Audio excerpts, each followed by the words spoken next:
Hey, Mike here from Bellingham Millwork. We had a question about the rake mold on your roofing. How to scribe that or how to match it up. Well, neat thing about that is everything we've talked about doing our different moldings, our crown molding, our base molding, where we were using the bevel square to find out what our angle was and then cut that, applies here also. Now, the question came up about scribing. Scribing is often done with a compass, where you set your compass at a certain width and then scribe it to scribe the wood to what you're setting. I don't see it really applicable at this application. However, there are places where you do use it.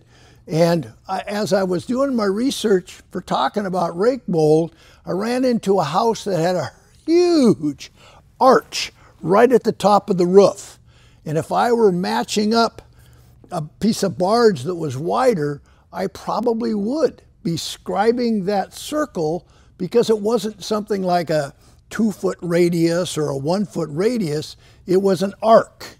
So to replace that piece of wood, I would be scribing on it up to it, and it might take me 2 or 3 cuts to get it to where I was happy with the fit.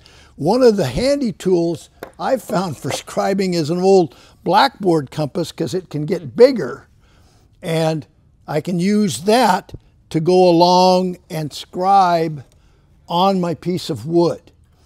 Don't see a lot of applications for scribing in today's world, and again, it goes back to our saws are so precise that we're now using, we don't use as much. At one time, when you built a cabinet, the back of the cabinet, the 1/4 inch back of the cabinet, you would rabbet in the 2 sides a 1/2 inch.